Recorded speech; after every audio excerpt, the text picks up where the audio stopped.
and gentlemen, Kamani Rawlins here, and welcome to Arizona for the international press launch of the all-new XM and second generation M2. I'm here with CEO of BMW M GmbH, Frank van Meel. How you doing today, brother? Frank, BMW says M is the most powerful letter in the alphabet. You're coming off your 50th anniversary and now welcoming fans to an all-new XM and the second generation M2, which sold over 60,000 units in the last 7 years. Take us inside the mindset of an M owner and the value and representation of the brand.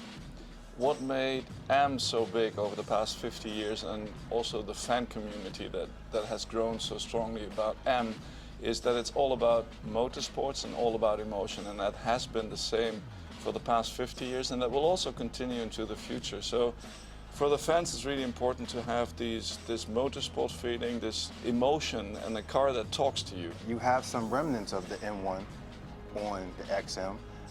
So give us an understanding of where that platform can go in the future as a singularity vehicle and some of the benefits that these owners are going to enjoy from the vehicle, from its hybrid performance, to its luxury and feeling. Well, the XM is a special vehicle in many ways. Of course, it's the first M-only vehicle since the famous and legendary M1.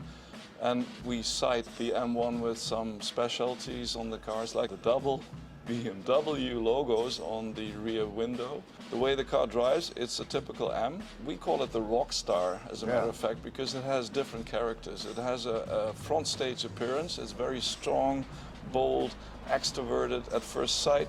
But also, if you go inside, in the first seating row, it's a typical M with all the M features, and it drives like an M. But also, you can go to the second seating row, which is actually not second class, it's first class as well. And the second row is more like a backstage lounge, where you can really relax and sit, and you have the sculptured roof liner with colors, so you really feel like you're in a backstage area. Also the character of driving. I mean, the car has 653 horsepower, 800 Newton meters, goes 0 to 100 in 4.3 seconds, and we will come out with a label red version later on this year, which has almost 750 horsepower and 1,000 Newton meters. So it's very fast, but at the same time, as you said, it's a hybrid, so you can also drive in purely electric mode. We've got quite a big battery in the car, so you can drive up to 40 miles in pure electric mode with up to almost 200 horsepower. Now, as you just said, the XM is very powerful, 4.4 liter V8 hybrid. But moving into the future, we do see that BMW is going into electrified platforms. Last year, your #1 selling M was an all-electric vehicle. From a consumer perspective, is electrification of M something that they're looking forward to and that you guys are preemptively bringing it to them? Or is it something where you got to do it for the planet, you got to do it for sustainability? Because we do know that electric powertrains can be fast, a lot of torque, 0 to 60 very quick, but the traditionalist M fan, he wants that sound, he wants that gasoline roar. So what is the in-between? What is the compromise for the M brand?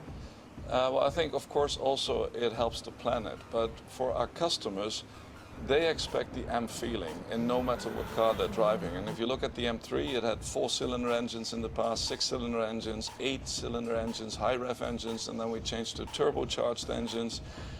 And every time there was a big discussion, can you do that, can you change? But at the end, the new generation was better than the previous one. And also the customer found out that it just drives like an M. So the expectation is that no matter what we do, it has to drive like an M. Well, Frank, thanks for joining us on the Weekend Drive with NEWSnet Media. Congratulations on the launch of the all-new XM. We look forward to seeing where the brand is headed and continually test driving your vehicles. Now sending it back to the studios.